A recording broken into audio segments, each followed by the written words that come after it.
Hey everyone, welcome back to the Art of Game Mastery's Finding Paths stream. This is where we talk about everything Pathfinder 2e and the game system itself. Today's episode, we're going to talk about skill feats, one of my personal favorite aspects of the game. We have a number of skill feats, selected, our personal favorites, and we'll be going around each one and talking about what we like about them, when they're useful, etc. I'm your host, John. This is the other host, Jack. And yeah, let's get started. Jack, we'll probably start with some of yours since I have them up and closest. I think we'll start with Hefty Holler since that's probably one that I think most people can find some use out of, despite what class they're playing. You want to talk a bit about, why you chose this one and what you think about it? The reason I chose Hefty Holler, besides the fact that I have used it on two different characters, is its utility. And it's a level 1 feat, a great way to start off a character, especially if you're dumping strength. It seems like some people might find this rule of cool. If you're playing with a GM and they are not tracking your bulk or your carrying limits, then it's probably not going to come up. Yeah. Which is why I'm starting off with going from my least favorite to my most favorite. So this is my top 5. This would be the 5th one. We'll work our way up to our favorites. Hefty Holler starts off with being trained in athletics as a requirement. Pretty easy to get. And then bumps up your bulk carrying capacity. This is really useful if you're playing in a group and they're like, how are you carrying all those heavy plate of armors? Because, that's going to fetch a decent price in town. And you're thinking, this is the thing I want to carry back with me. And I took Hefty Holler so that I could avoid the treasure. Exactly. And it kind of just, I use it mostly for roleplay perspective as well. I like to say that they're greedy and the character wants to carry a bunch of stuff with them, or they're a packed mule and they have, the kitchen sink and everything else that comes with it. Yeah, I think, like you mentioned, this is a very utility focused skill feat. I think anyone can benefit from it. One downside of it I can think of is that besides the fact that, as you mentioned, that not all campaigns it's really relevant. A lot of campaigns these days I feel like are kind of hand wavy with the encumbrance stuff, which in my opinion is like, why are you playing a system like Pathfinder that is more crunchy? But anyway, but like in terms of actual mechanics, it is athletics based, right? So even if you do dump strength, you still need some strength for it to be somewhat useful, because it does increase the maximum, but your maximum is already determined by your strength to some degree, right? So if you're completely dumping strength and you increase your maximum, you're still kind of mediocre at best, right? So if you're dumping strength, you're going to have a 0 modifier. So You're still going to have, I believe, 5 bulk that you can carry. Yeah. And you're thinking this is going to bump it up to 7. Yeah. So you still, it's still good. It's beneficial, but I think that, it's still kind of limited by strength to some degree as well, which is a bit unfortunate in my opinion. But it's better than nothing, I guess. It's for like caster classes, it's extremely useful, I think. Right, especially if a caster class. The 2 ones that I took on it were, one was definitely dedicated class caster. The other one was my rogue tank that dumped strength. And so having trained in athletics was useful because I wasn't using, if I wanted to use any of the rogue like single actions besides fishing for that 3rd attack, that became kind of useful to have because athletics, covers just about everything from disarm to trip and whatnot. Speaking of fishing for that 3rd attack or what to do with your 3rd action, one of my favorites that I picked, and I think a lot of people probably agree with this, is Assurance. This is kind of like a feat that you can actually take multiple times for different skills, and like the previous one, it's very much a utility-focused skill feat. In that, one of my favorite things I've seen that people have done with this, and it makes a lot of sense, is a lot of times with your 3rd action, if you're like a martial class, like a barbarian or a a fighter or something, it doesn't make a whole lot of sense to use your third action to attack because the odds of you hitting are extremely low unless you have other feats that kind of, bulk up that multiple attack penalty. With assurance, so the other downside is that it's anything with the attack trait, not just attacks, right? So there's a lot of skill actions that you want to do on your third action instead that also have the attack trait. So even those would have the multiple attack penalty. Like I believe Trip is one of those, which is a popular one. So with assurance, you get that 10 plus your modifier, right? Or yeah, 10 plus your modifier and your proficiency and all that. So it's like you can actually forego that multiple attack penalty if you know you already have a reasonable chance to hit and kind of use assurance on one of those skill actions. So like you could use assurance on Trip and I apologize for my dog's being rowdy right now. But you can use assurance on the third action for Trip, for instance, and instead of taking that multiple attack penalty, you would just take 10 plus whatever bonus you get. Of course, it only works if you already have a reasonable chance to hit anyway. Like if the creature you're fighting or the entity you're fighting is already a couple levels above you, it might not be the best choice. It's still going to be better than multiple attack penalty, but so that's a kind of unique application of this particular skill feat that I think is kind of cool. And of course it's useful outside of combat too, right? Which is also nice. You can take assurance a million times. Yeah. Every skill, you take assurance in. One of my players in my seafaring campaign just used assurance for basically manning the ship because they wanted to guarantee not fail. And their assurance was like, I think 19. I was like, the DC is 20 to dodge that iceberg. They were disappointed. I feel bad for making that DC that 20 with their assurance because they had just taken it to avoid it. I mean, that's the game, right? Guarantee them when they're on the open sea not to get lost. Yeah. So the next one you chose was one I actually haven't encountered at all in a game, I don't think, in Root Magic. Okay. Preamble. I'm playing a Goblin Cleric in a friend's game. I dumped Wisdom. I don't know, I like to dump stats. The min-maxer in me, Mm-hmm. So I'm playing a Cleric and I dumped Wisdom. I know, right? And it's one of the best healers that I've ever come up with. All charisma, nothing, I can heal for days. And I was fleshing out the character's backstory, like the reason for why they wanted to adventure. And I came up with this idea that they had started off doing a little bit of dungeon delving themselves. They came back with some, magic that was kind of beyond their experience, which is why they delved into root magic. So they were running like a magic shop and they were looking to sell trinkets. They're goblin, right? So none of this stuff is high learning. None of it's scientific. It's all root magic. It's where I found root magic in occultism, and I was like, I love this. So using it every single day, and you use it on whoever you want. Right. I'd say that it's a little unfortunate it's only once a day that you get the boon, it looks like. I feel like that could... Though I guess it is a level 1 skill feat, so... It is level 1, but when you're playing a cleric, your job is to buff the party.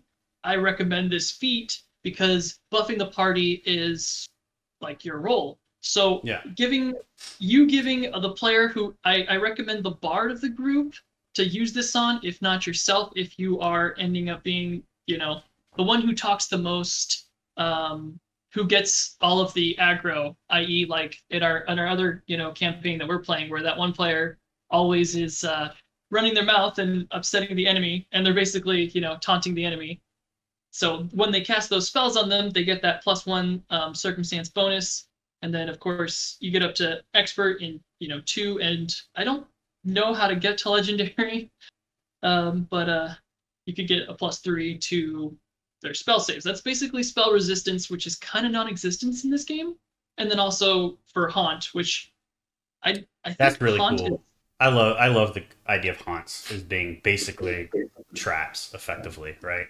They're a type of trap, mechanically, and I think that traps and haunts and stuff like that are something that Paizo put a lot of effort into for Pathfinder 2e, and I have a lot of really cool mechanics around, and I love that they tied that. And being an occultism based skill, I just think it makes so much sense that haunts are involved in this as well, and it gives it a little bit more flavor too. I feel like haunts and traps are generally underutilized in campaigns, and it's unfortunate because of how mechanically cool and complex, not to be confused with complex traps, they are. But Oh, right. We'll probably be covering that soon. Speaking of things to cover, we should cover traps. We're yeah, gonna add that to the list. Let's add that to the list. Do you want to add that yes, to the list? Because I mean, I was looking at font. Like, if you click the link on there on Nethies, mm-hmm. you know, talking about a good dungeon for the players to explore. If you're role playing and you're setting that up with the town where there's that one person. When you guys were playing in my first campaign, I told you about that retired explorer. He left his tools, his dungeon delving tools in the dungeon, which is kind of like an introduction to convince the players to go to that dungeon in the first place. They don't always make it out alive, and having some people left behind to haunt. I think Yeah, that's a great totally. GMs looking for inspiration. Haunt your players. I do think that it would have been cool if I do like how it increases in potency, I guess you could say, as you go up in proficiency. I do Yes. wish they would have added some degree of increasing the number of times you could use it, even if just like a little bit. I think that would have been really cool. But yeah, I think overall it's a really neat, unique skill feat that, especially for level one, there's not a lot of level one skill feats, or even level two or three for that matter, that directly add bonuses or penalties to your character and other creatures. A lot of them are, if they do that, they're usually around like crafting or some kind of other outside of combat thing. So I think that having this so early is really useful.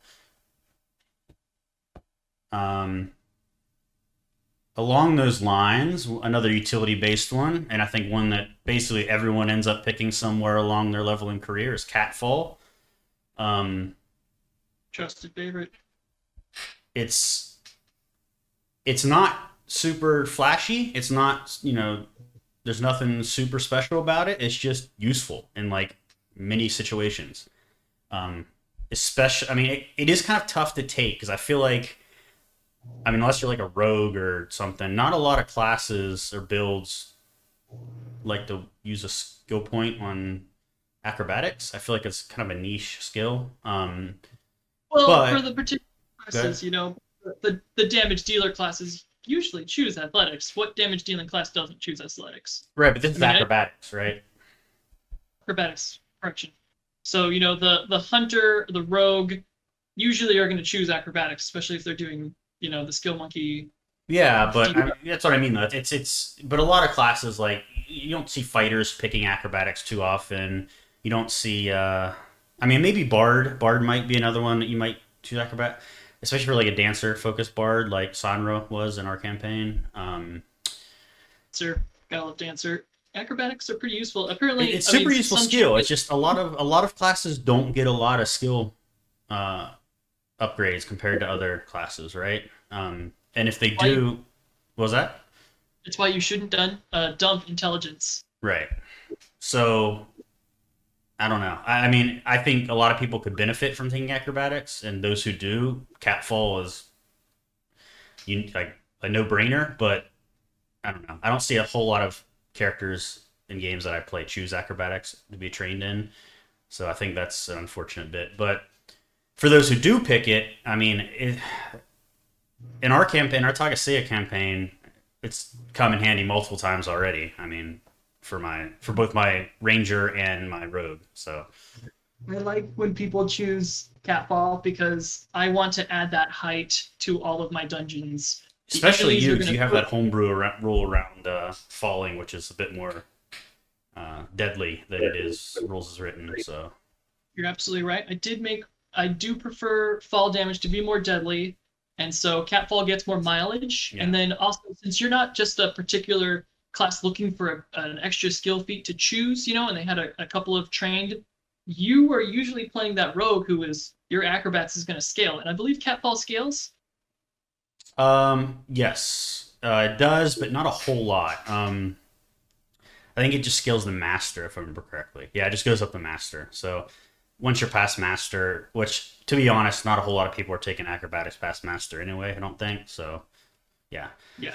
Well, but master acrobatics for bards, rogues, hunters, they're gonna, mitigate so much fall right. damage, I and, mean, and it's good for 50 those feet traps to. shorter. How often are you really going to come up the falls that are over 50 feet? And I mean, unless you're falling off like a cliff or something, right? So it's like, Imagining a beholder layer with trapdoors. That's what I'm seeing traps yeah, and the fall damage coming in. And then, of course, you guys have seen my style of fighting. You guys fought an Autumn Spirit, and its method of dealing damage was picking the players up and tossing them. yeah. And you guys were taking fall damage through that method. Our poor halfling became a frequent flyer mile holder of that. Your halfling's a magic missile. Mm-hmm. Um, yeah, I mean, Nil has gotten a lot of mileage out of this, especially. It's basically negated entirely several falls that he's taken. One notable one is when we fought the Inevitables in the factory dungeon, uh, and he flipped the dungeon upside down on us, and Nil was hanging, and he's like, okay, I got to do something. So he just dropped and basically didn't take any damage from that fall, even though it was quite significant in height. Reverse gravity is a very fun spell to use on players. And contain it in a dungeon, 50, 60 feet ceilings is going to be extremely beneficial. I think you guys liked fighting on the ceiling and on the floor. Yeah, I mean, for me personally, I love verticality in combat. I think that it's difficult to pull off, especially if you're only going theater of the mind. If you don't have a battle grid, it's really difficult to pull off. But even with the battle grid, it's tough, right? But I think that it's really fun when done right. So GMs out there looked at adding verticality to your combat, and I'm sure your players will love it. It's a lot more work, but they'll love it. You got to put that extra mile in to think about. I mean, most of these games they're taking place in dungeons when Catfall becomes useful. So that's just something to think about. Like when I'm designing a dungeon, every now and then when I'm looking for inspiration, I go into all your guys' character sheets and I look at what your guys' skill feats are, and I think, how am I going to let their skill feats shine so that the player can be smitten with their choices? Yeah. And seeing you choosing Catfall made me go, oh, I'm making an inevitable dungeon. The inevitables being, mechanical in nature.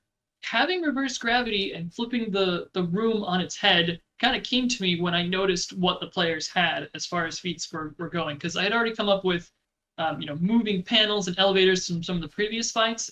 There was it 3 or 4 different raid bosses you guys fought. Yeah. And so choosing Catfall, when I looked at that, I was like, oh, I'm gonna add that in there. It's gonna change. And then of course, we end up using reverse gravity like 3 times in that combat. Yeah. You guys must have gotten sick of it. It was funny because it was basically based on a die roll, but we happened to roll the same thing on the die like 3 times in a row. But yeah, I mean, it's really fun for players, and it's fun to use as a GM too. You have to be careful not to overdo it with verticality, because it's one of those things that becomes tropey fast. So if you use it too much, players might get bored with it. But it's definitely fun to sprinkle in unique experiences. And then you don't have to do it with reverse gravity either, right? You could do it.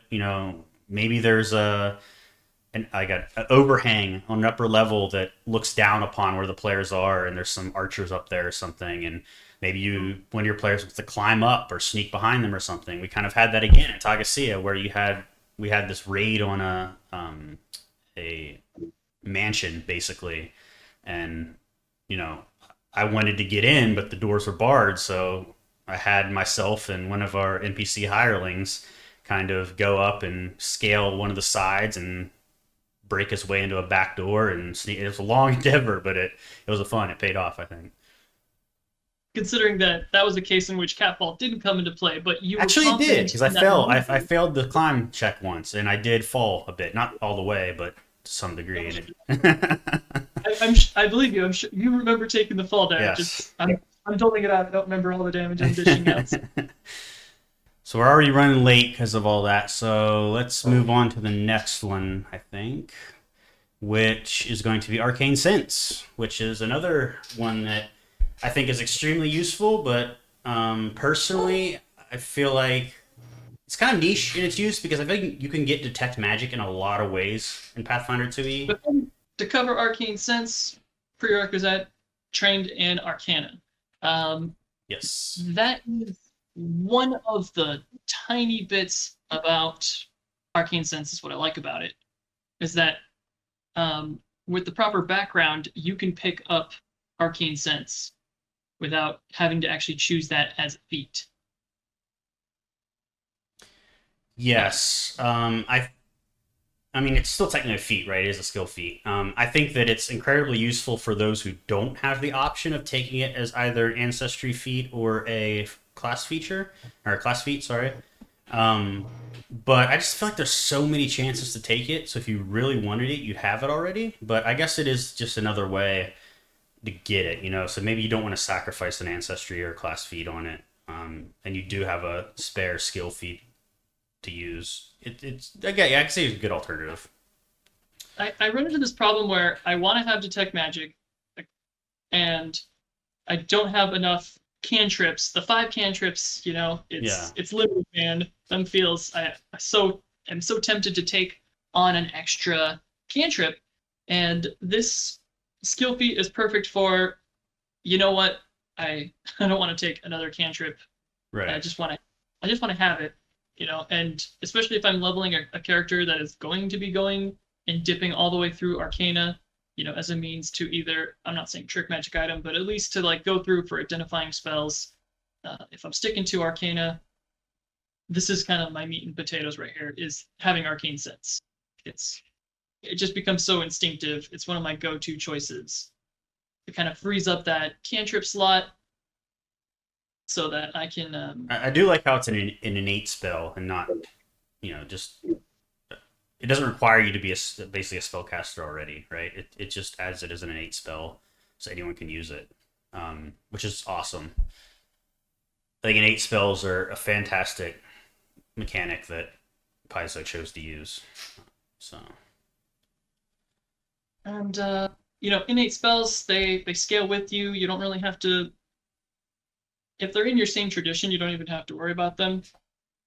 I had somebody playing a Primal Witch, and they took on Arcane Sense through the feat, and wanting it to scale with Arcana was kind of like, it was sad that it doesn't translate well. I feel like they could have improved that maybe if there was nature sense or some sort of religious sense or some kind of occult sense to kind of all tie it in together. right. But if not, you got to choose Arcana for that. But Arcana tends to lead toward most of the magic items. One downside of it is that it is heightened based on your skill proficiency and not directly your level, right? Like a normal cantrip would be. So there is that caveat to keep in mind if you are using it this way. But yeah, moving on, I think everyone's favorite skill feat, battle medicine. Except maybe Jack's. I know Jack isn't super enthused about this one, but personally, I love that Pathfinder gives you a good way to deal with healing without having a dedicated healer or even, having healing spells if you are, kind of that role. And I think that, we kind of talked about this a little bit in last stream, but there's a lot of really cool ways to deal with healing that aren't spellcasting based, and I think this is like the pinnacle of them, or basically the one that the pillar, I guess I should say, the one that everyone starts with. It is kind of, you do have to be smart with it. It is because they are immune to it for 24 hours afterwards, so you have to keep that in mind. But it's just so useful. I can't count the number of times where this has saved myself or another party member in combat. And I think that by the end of a campaign, I'm sure pretty much everyone in the party will at least have this one. Yeah, that's it's pretty overpowered as far I wouldn't say as it's overpowered because, like I said, it is only useful limitedly, right? Like you can't just keep using it over and over and over again on the same person. So there is a pretty hefty limitation on it. So I wouldn't say it's overpowered. I'd say it's incredibly useful, but I wouldn't say it's overpowered. I don't know. I don't know what the chat thinks on that one, but What do you guys think? Do you think that a DC of 15 for 2d8 and a DC of 25 for 48 healing coming back, and it can be on any roll, anybody can play a healer? Do you think that that's a bit overpowered? I mean, it does require trained in medicine, right? That is, and you have to remember, like, not everyone's a rogue that gets just a bajillion skill upgrades all the time. So This is true, but so far I've seen it on most fighters, swashbucklers.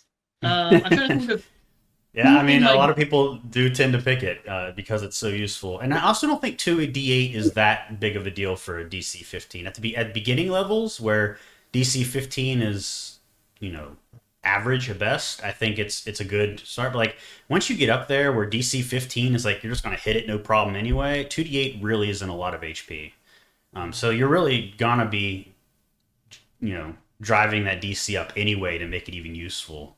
And at level one, I at have to level just one, it's definitely quite the feat. No pun intended. But yeah.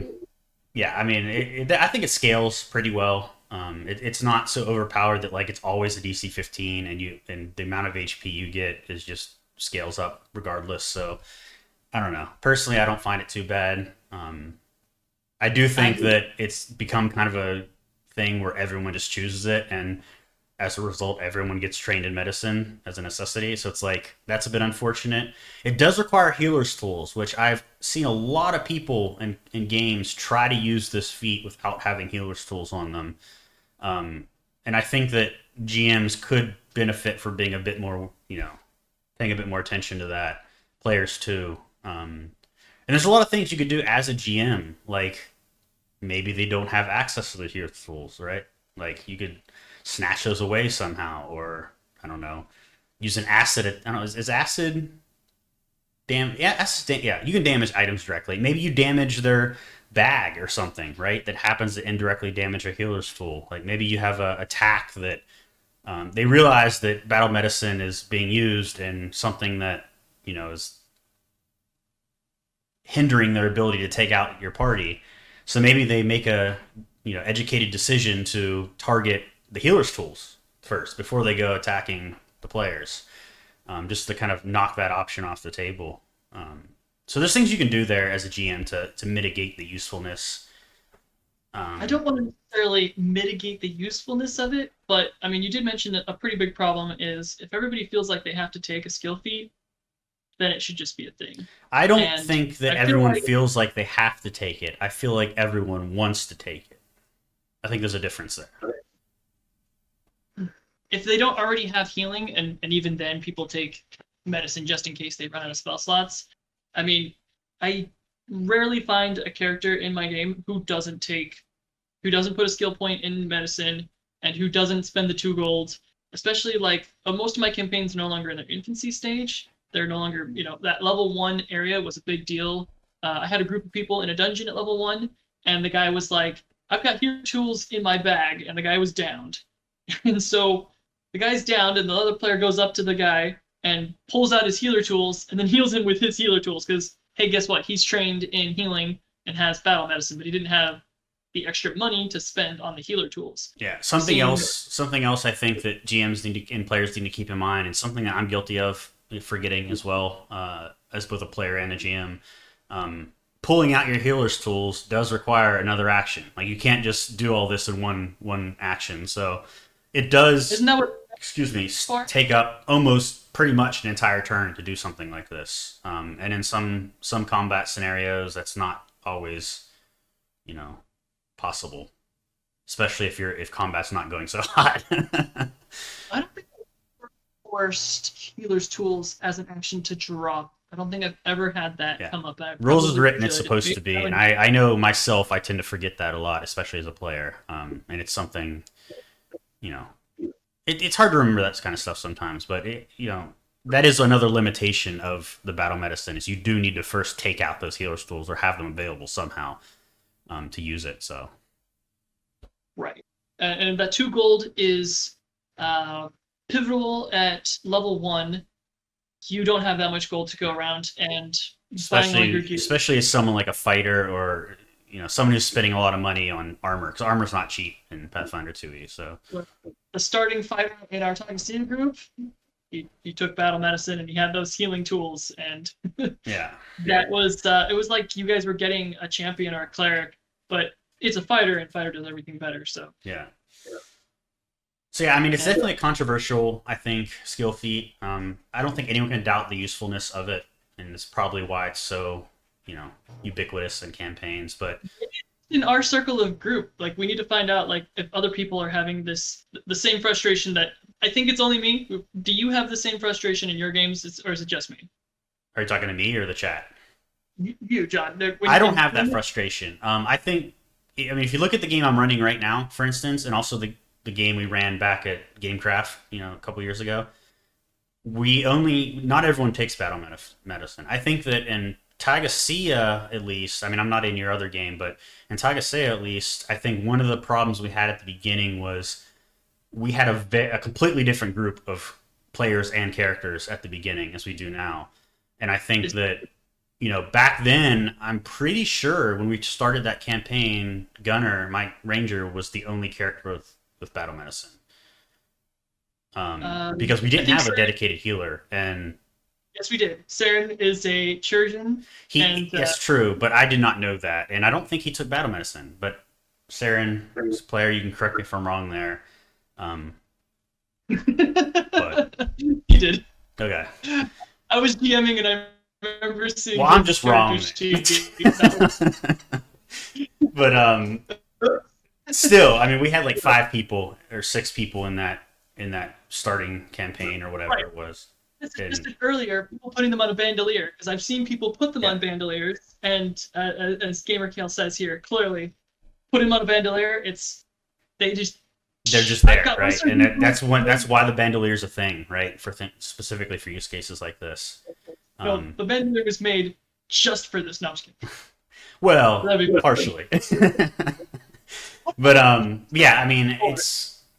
it's throwing knives, potions, poisons, all that kind of stuff. There's a lot of things like interact to for quick alchemy, and I feel like if you had the reagents on your bandolier, wouldn't that like reduce the amount of actions you needed? It would be 1 action for quick alchemy, and if it's on your bandolier, you should be able to just throw it. That should only be 2 actions. Sure, yeah. I would think that's how I've rolled it, at least. I have not played an alchemist yet. I just keep seeing them in all my games. And we'll get to your opinions on alchemist, I'm sure, in a future video. My opinion on alchemists has changed a lot over the time. There's just some things about them that I feel like need some extra attention. So, going along with the battle prowess bit, let's talk about battle prayer. Oh, I wanted to save that one for later. I just realized. Apologies, I didn't know there was an order to this. It's a level 7. I'm trying to kind of like mix and match them as we go, like to fit them in where they seem relevant. So what do you choose this one for? What's your shtick with it? That one is my favorite, so I want to save that one for last. Okay, we can pick another one. What about Bon Mot? Change the script. Bon Mot. That's the one that I wanted. Sorry, it was. I threw up a distraction and you didn't see it, and it. I think you failed your will DC. I must have rolled really well on my diplomacy check. We'll switch up the. Yeah, this is exactly that, right? Like this is a bard's best friend, I think, in terms of skill feats. This is like another one of those that is going to be directly beneficial in and out of combat, and it's one of those rare low-level skill feats that directly, I guess in this case, debuffs a creature, or adds a penalty, however you want to say it. So I think we were talking earlier about. Sorry, go ahead. We were talking earlier about that fishing for that crit, and this is a perfect example of what to do with that last action economy that you have. Yeah. And this Bon Mot can be used first, in my opinion. I find that the people that use it the most don't take diplomacy. So maybe that should be a thing. Swashbucklers who could get a lot of use out of Bon Mot, or bards. Um, Diplomacy tends to be more of a cleric or champion thing, and I think diplomacy as a skill in general is just, I want to say underrated. I would say like it's not picked a whole lot because in a lot of campaigns it's not super it's not used a whole bunch in a lot of campaigns, I would say. Like I mean, unless you have a lot of like social encounters, right? And which are very much a thing and very much important in campaigns. But I feel like most campaigns these days are social encounter light, at least in my experience. They have role play opportunities, right? But not like structured social encounters where you're basically in combat in a social way. And I think that that's those kind of encounters are where diplomacy shines the most. I also find that a lot of players tend to get shy when it comes to diplomacy because diplomacy is one of those skills where you don't just say I want to do this and roll it, right?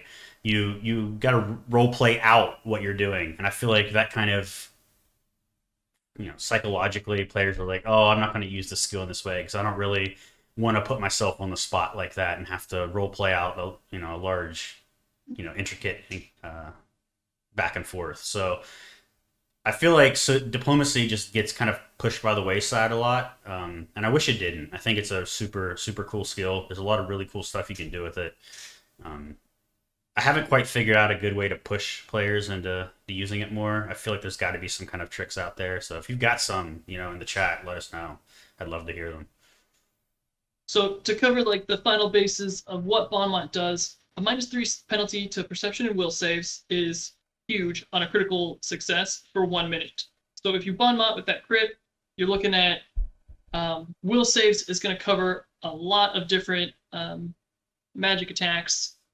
This is really, really useful for those rogues and swashbucklers who are getting into combat first. And this is kind of like a party buff raid mentality of dishing out that stat bonus penalty to the enemy. Mm-hmm. You're going to make your casters in the back who are looking to crowd control, you're going to make their life way easier, especially if you have like, we had an occult sorcerer in our party, and if they're trying to dish out, say, like Phantom Pain, which is a will save, I believe it's a will save, right? I believe right so, here yeah. that if they have so just on a success, they get a -2.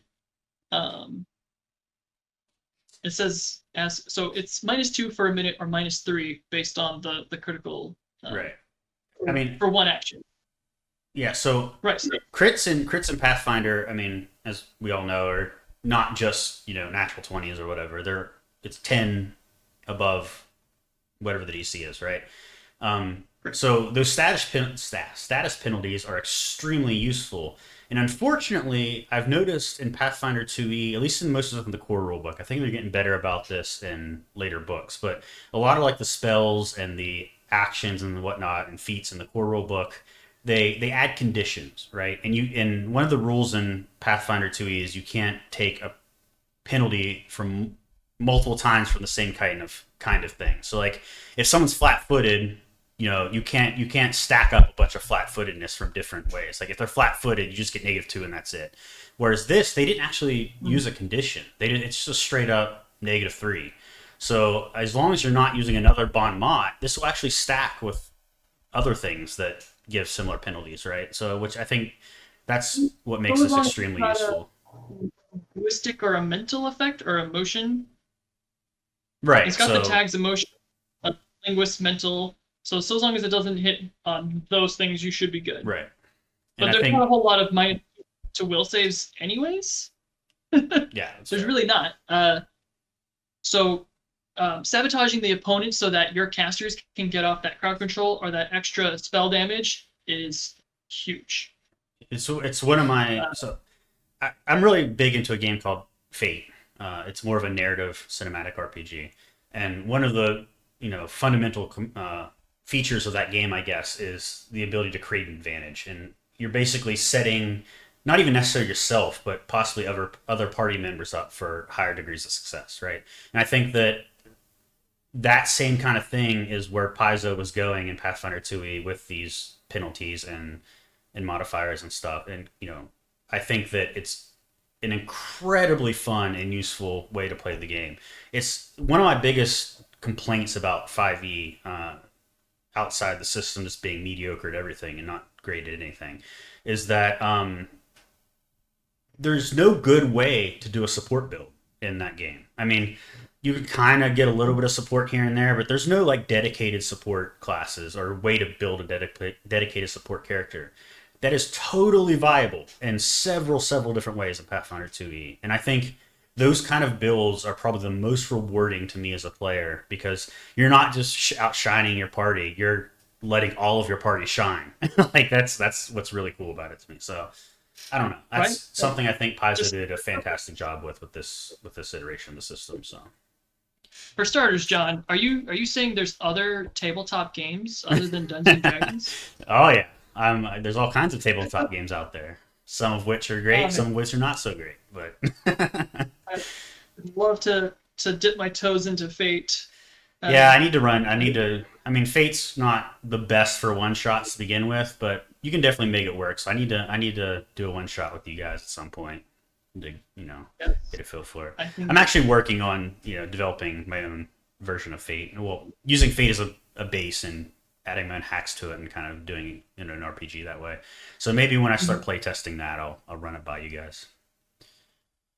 yeah, you have different skins, is what I call them, for Fate. So you've got like, I saw there were some rules for like medieval, and there was some rules for like Yeah, I mean fantasy. it's a generic system, right? So you can kind of do whatever you want with it. It's very modular, very hackable. You can kind of very easily add your own, stuff to it. So, And Bon Mott got so well used by the roleplay that I ended up just lowering the DC anyways and saying the character who used Bon Mott just whipped out an insult that kind of floored us all. I don't think you were there for that because it was a random encounter, and I feel like had you been present, you would have. yeah, I don't been recall thrown. this. I must not have been there for it. Was it in Tagasea? Yeah, it was in Okay, Toxia, yeah. and the investigator used Bon Mott, and it was just like, yes, it's very gumshoe. The gumption that they have is just hilarious. So the insult, it just leveled us, and I was like, I can't let this insult that they just role played, just be a regular success. Yeah. And this is where it comes in, and you're just like, you got to make this a critical Right. success.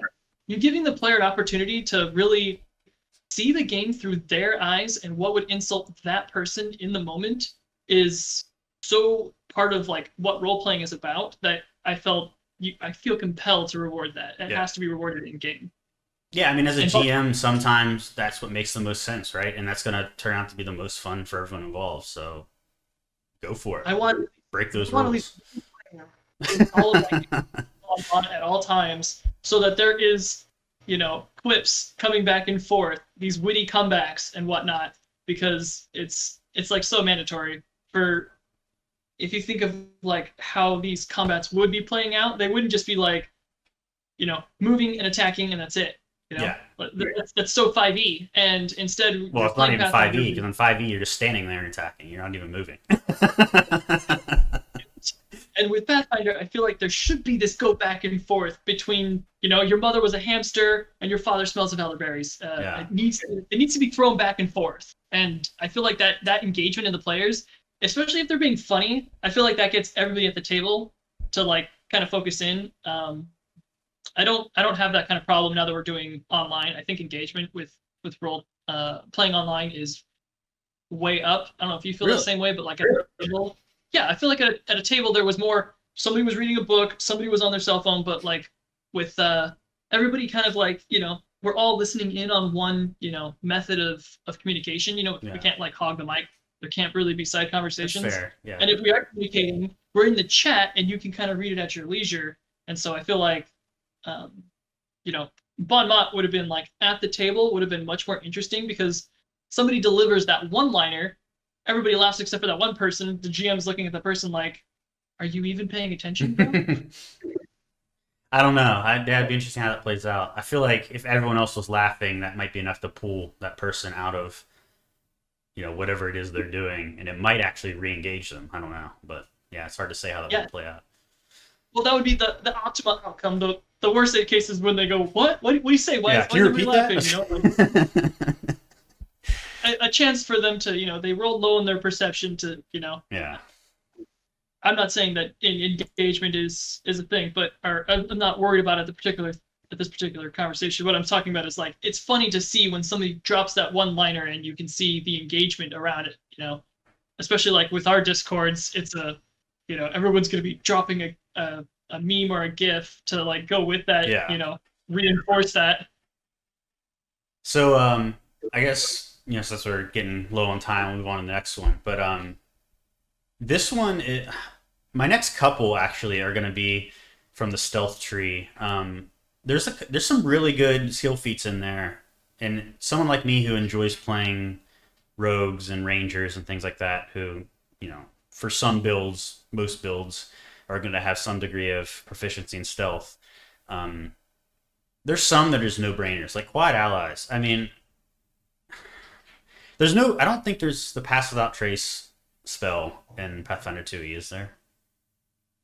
We'll let the people Yeah, look we'll it have to up. look. But Regardless, did you take this is a that? great way for your rogue to just carry the party through exploration encounters, right? Or exploration modes, right? Uh, I feel like regardless of the system, not a whole lot of people are going to pick stealth as one of their skill proficiencies, and if they do, it's generally going to remain somewhere around the trained level. But Did the Nilkus rogue, take but this? what was that?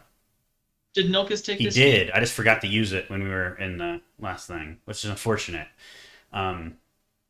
But there's going to be so many times when you're like trying to sneak through something's lair or sneak through a dungeon, and you're running low on resources and really want to avoid combat if you can, and having to roll stealth on everyone or some subset of your party is the odds of somebody rolling bad and just exposing everyone is going to be very high.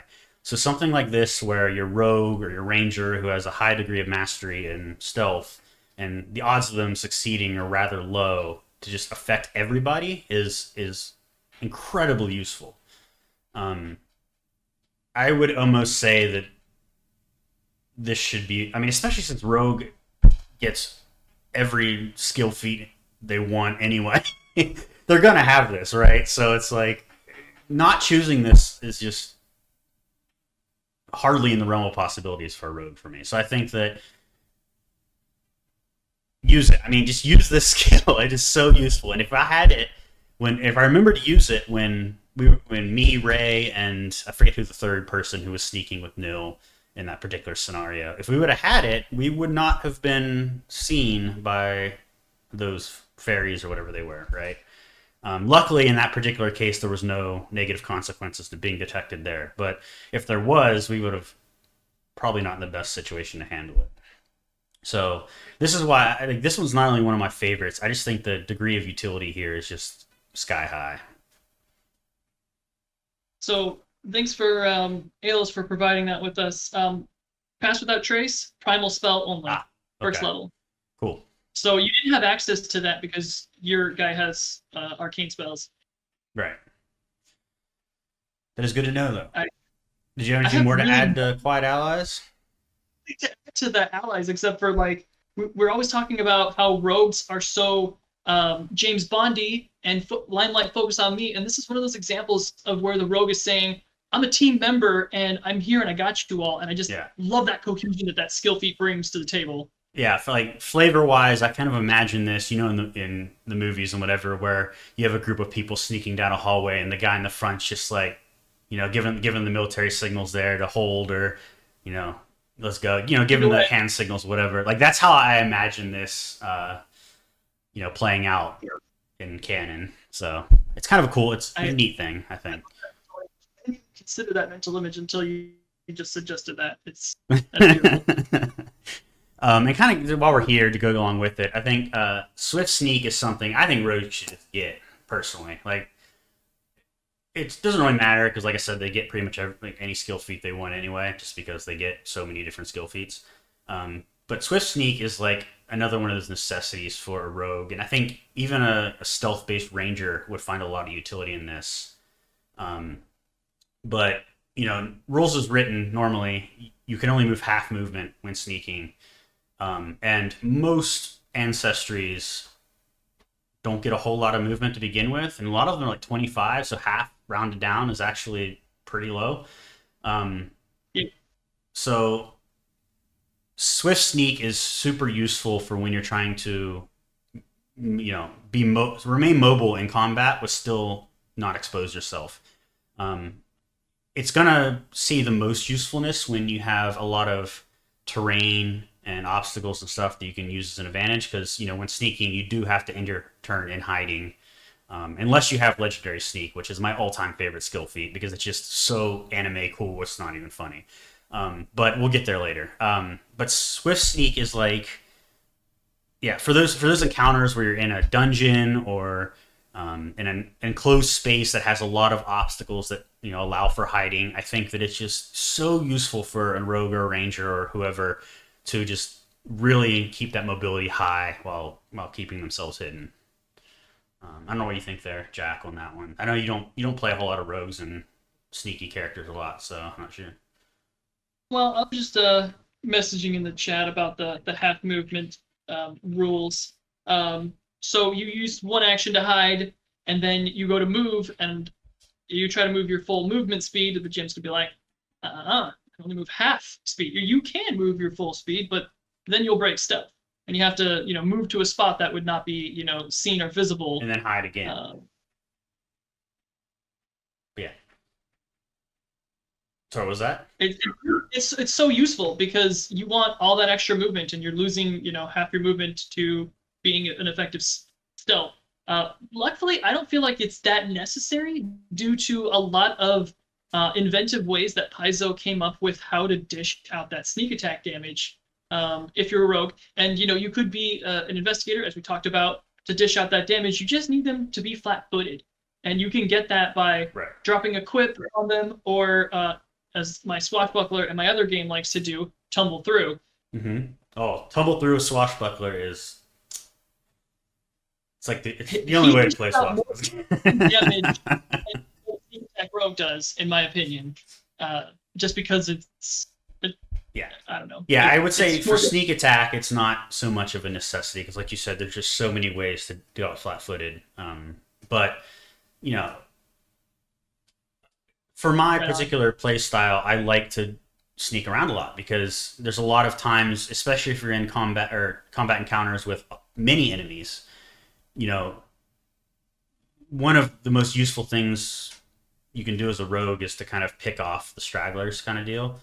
Especially if you're using something like a bow, which makes it a lot easier. But not all the enemies are going to be flat-footed all the time. So I don't know. I think having that mobility is extremely useful, regardless.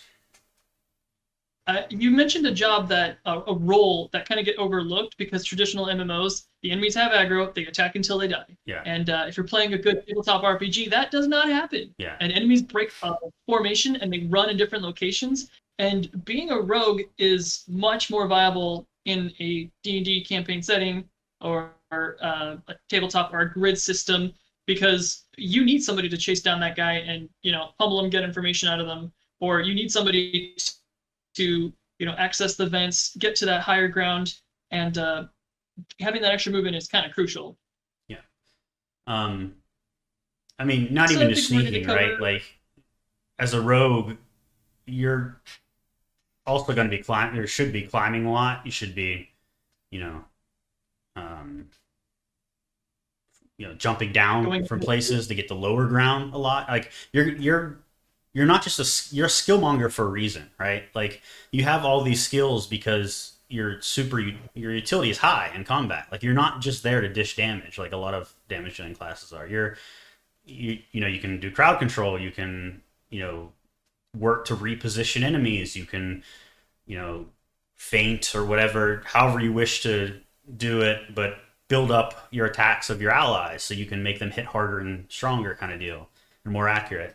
So there's all kinds of things you can do as a rogue, and I think that the reason they get so many skills and skill feats is because they are kind of the jack of all trades, right? And luckily for rogue, they're also master of some things as well, so which is nice. But Yeah, I think that if you're playing a rogue, you'd behoove yourself to get a little creative in combat, and even outside of combat too. I mean, there's no limits to combat there. Absolutely. So Talk to your GM. Ready to cover some final bits? yeah, so you wanted to do battle prayer before I we did have a little bit absolutely of interruption, so we can extend over a little bit. I think in this case. to my inability to internet. Sorry guys about that in advance. Twice in a row now, right? I had extra time. I was going to cover and go on a rant on the lack of nature skills. I chose one of all the major caster skills so that people who watching can, when you're coming up with the new builds, you can pick these, whatever uh, class you choose, and you get that signature skill. Nature, Arcana, occults, and religion. You need those skill feats to be in that area, and there's just such a lack of them sometimes. This is where Nature and battle prayer comes survival. in, but it is level 7. So caveat, it's level 7.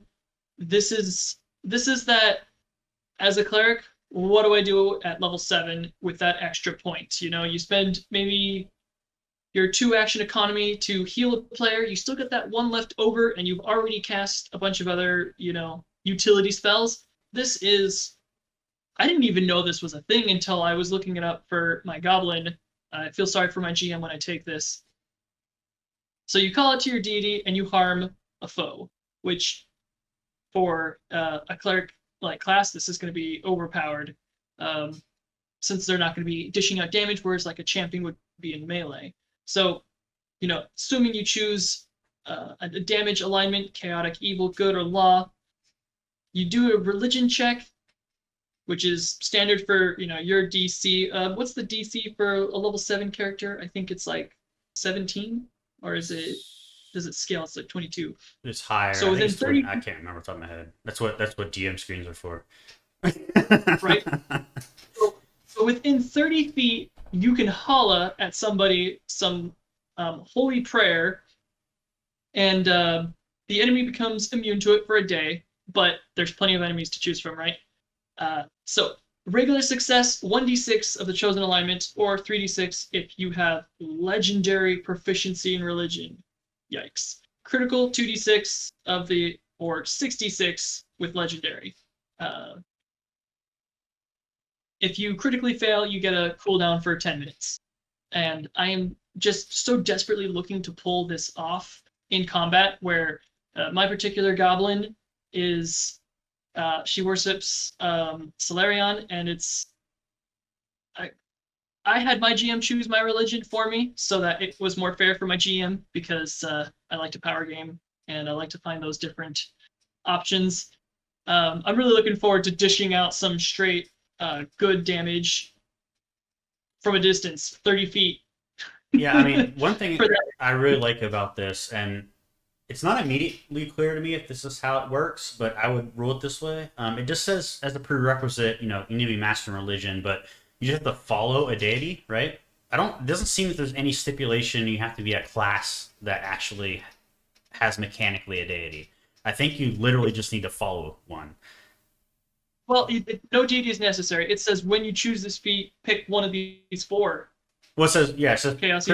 prerequisites. You follow a deity, so there is a requisite there, but I don't think it needs to be like mechanically like you're a champion or a cleric or whatever. I think you have to have picked a deity when you're did your character creation, which is awesome because it opens us up to any number of classes, right? Like anyone can take religion as a trained skill, or mastered skill. Anyone can choose a deity. In fact, I think part of character creation rules as written is to pick a deity. It's certainly on the character sheet. So Yes, it is. I remember it being mandatory in 3.5. I can't recall if it. I don't think it really is. There's so much freestyle with yeah. Pathfinder 2. But my point is that this isn't limited to clerics or champions or whatever, right? Like anybody could do this, which is really cool.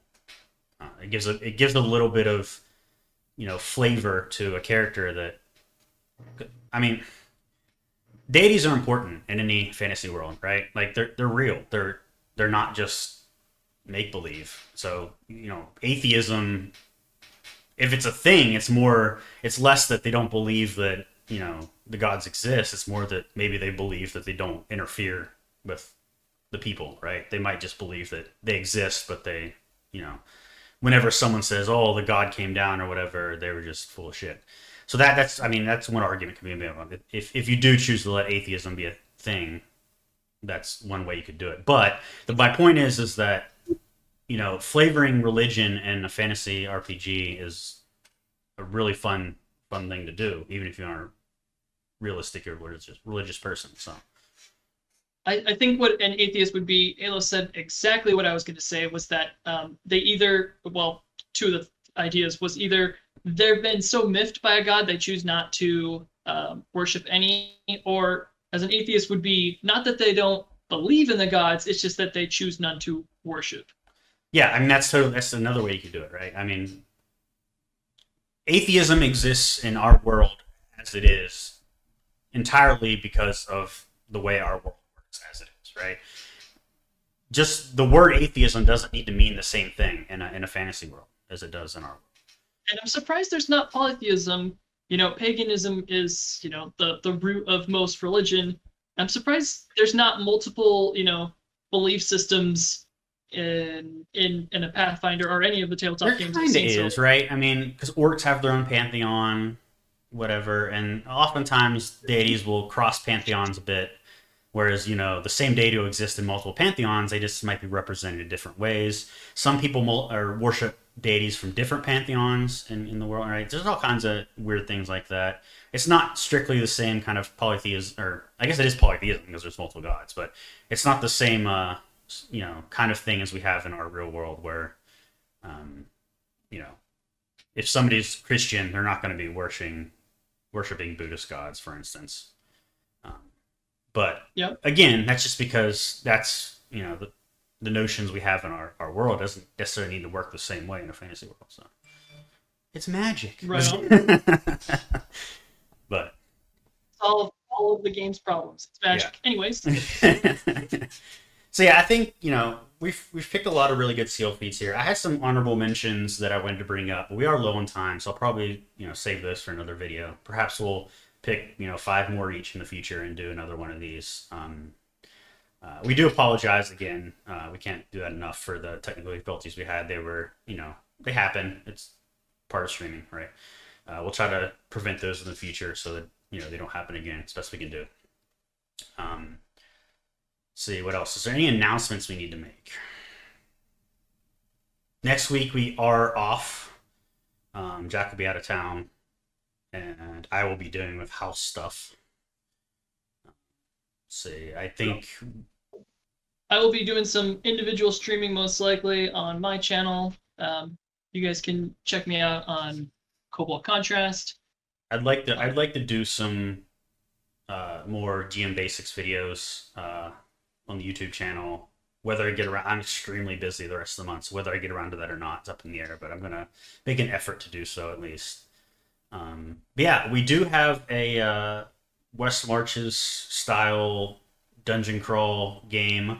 I'm new to GMing those kind of games, but we do have one going on in Discord. I'll put the Discord invite link in the description. It's very small right now as we just started, but we're all here to have fun. So if you want to join up, feel free.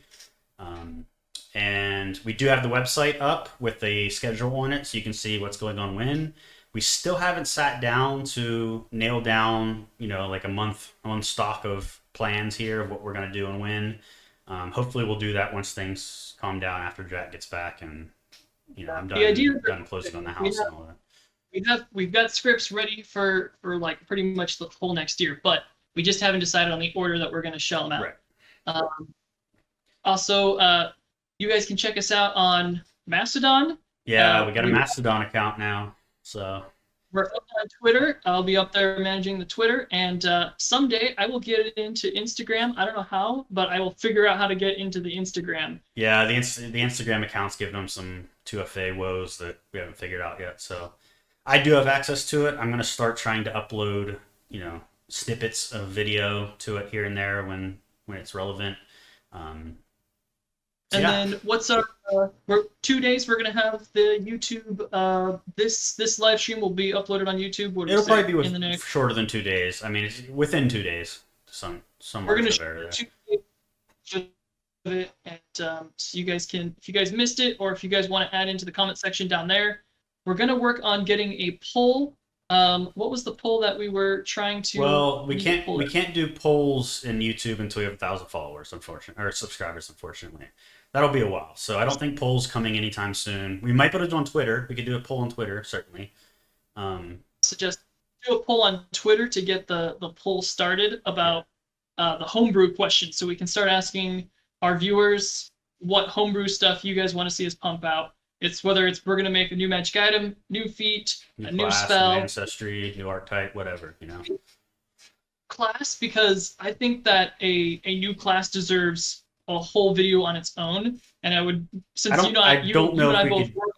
I don't know if we could do an entire class in just a 1 hour stream. There's a lot that goes into creating a class, so So and we have plans for those in the future. So since that's already in the works, I wanted to pull that from the poll, yeah, basically, sure. because we are going to deliver to you guys our own homebrew classes for sure. But some of the other ones was like, what do you guys want to see? Otherwise, new feats, new spells, new magic items, new monsters. Put that on the poll list and see, what are you guys more interested in? If any of you guys are GMs and looking for inspiration, or if you're players and you're looking for some homebrew stuff to take over to your GM.